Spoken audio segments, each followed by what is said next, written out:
So I'm gonna try and make another throw breaking video that hopefully this one's a lot more clearer for newer players to understand. I'm gonna try and make this as bite-sized as possible as well, and you know, show everything that needs to be. So we've got two throws in Tekken. We've got throws that we can visually see, you know, just look at what they are and confirm what button we need to press. And then we have throws where you just have to guess what the break is going to be because the animation is completely identical to each other.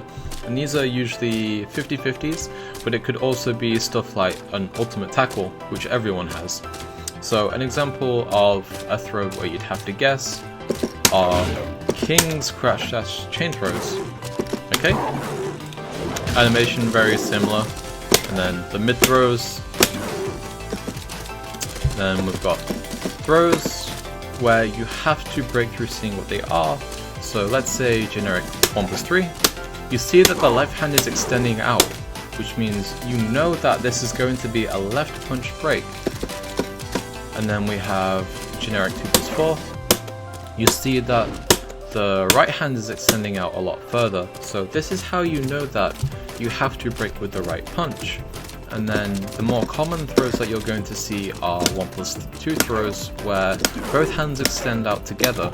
Now, for generics, you can obviously if you don't already know this now, but in Tekken 7 you can break generics with either a 1 or a 2, but you don't want to get very lazy with your throw breaking and just be pressing 1 or 2 whenever you feel a throw is coming, because this is how good players can catch onto this and really abuse you. So for practicing throw breaking, I feel the best way is throw breaking versus King. Now, King has pretty strong throws where he kind of breaks the rules a little bit of throw breaking. What I mean by this is, let's say for Giant Swing, you see that both of the hands are coming out, okay? Visually in your head you're going to think this should be a 1+2, but it's not. So you have to get used to seeing this animation, okay, to break this throw. And then we've got Tijuana Twister. This one's not a problem. You see that the right hand is extending out, so this isn't a problematic throw to deal with. And then we've got Shining Wizard, which is a very powerful throw that you have to break with 1+2. Now, there's a misconception that Giant Swing and Shining Wizard are completely indistinguishable.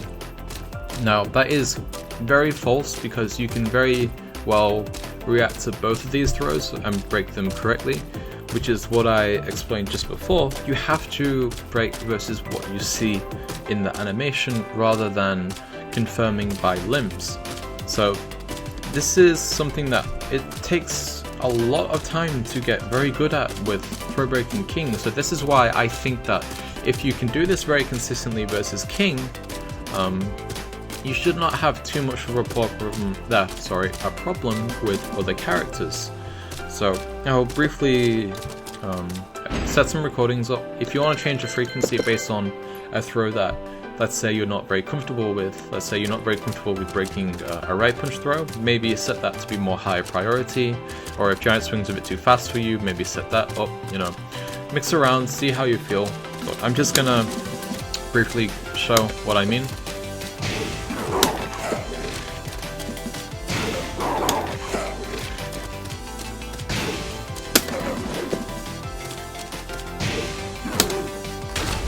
See, I've already broken 1+2 and a 1.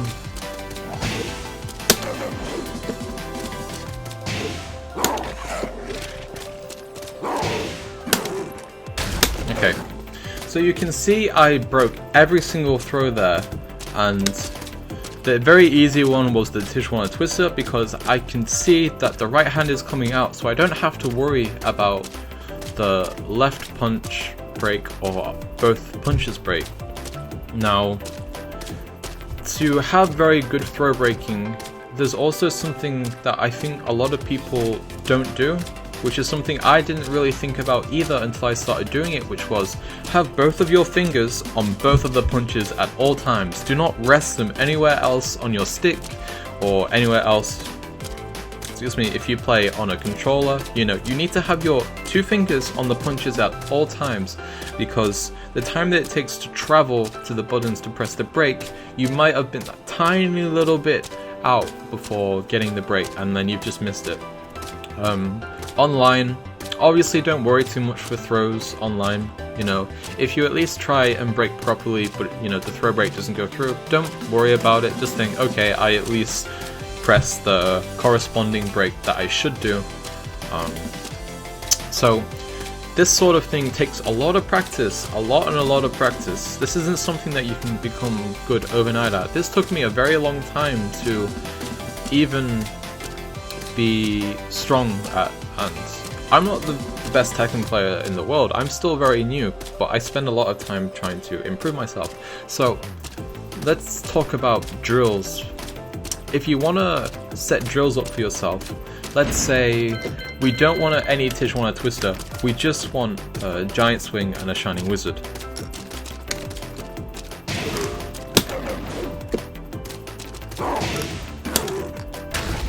This could help you very easily with both of these 2 throws first before you mix in the Tijuana Twister.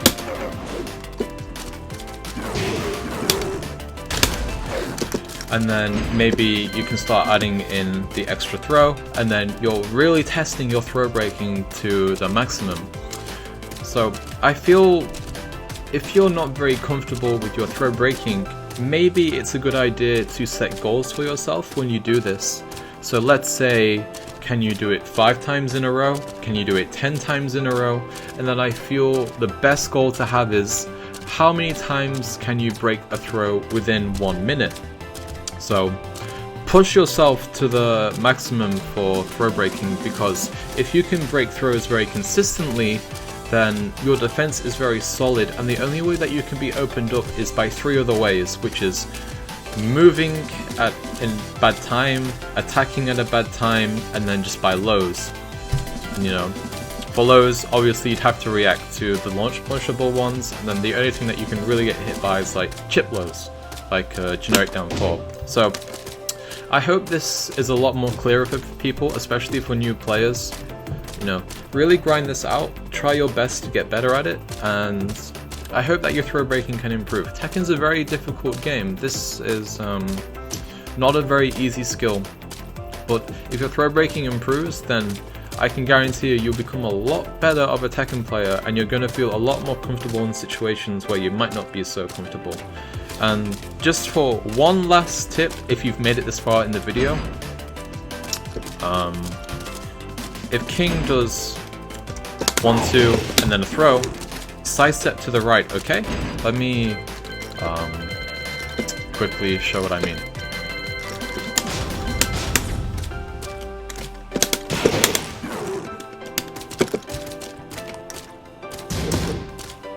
See that? So if you struggle with King but your throw breaking is not very strong either, you could always do a sidestep after a 1-2 where a King player is very predictable with how they do throws. That was a bad one. I've never tested this with Shining Wizard before, but let's just check. At least with Giant Swing I know this is something.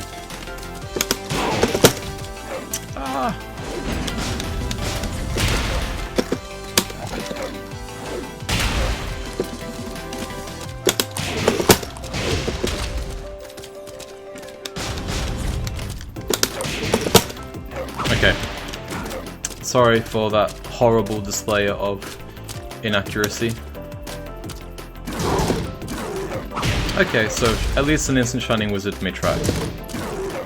So maybe that's the one thing you'd have to be careful of, but you know, this is something that you could just be aware of for throws in general. Throws can be linear, and then the other thing that I want to make a tip for people is that I think, at least in the people that I play, they're very not used to with this mix-up. So this is where you have to be wary for throws as well, versus King, which is down back 3. So let's say down like 3 giant swing. The same way that you deal with this is the same way that you deal with the 1-2 throw. Sorry. I'm bad at recording these, hey. Alright. So let's say you get hit. I messed that up. Just sidestep afterwards, and then you can avoid that sort of mix-up too. The only thing that could hit you out of that is while sending 2. But anyway, I just wanted to show those 2 things off for some extra information for people who want a bit more of like anti-king tech. So anyway, thank you very much for watching. Please do try and improve your throw breaking. It will make you so much more comfortable in playing versus a character like King. I like people who throw break very well because it makes me have to try a lot better with my timing. So anyway, thank you very much everyone. I hope that this helps you very well, and I'll see you in another video.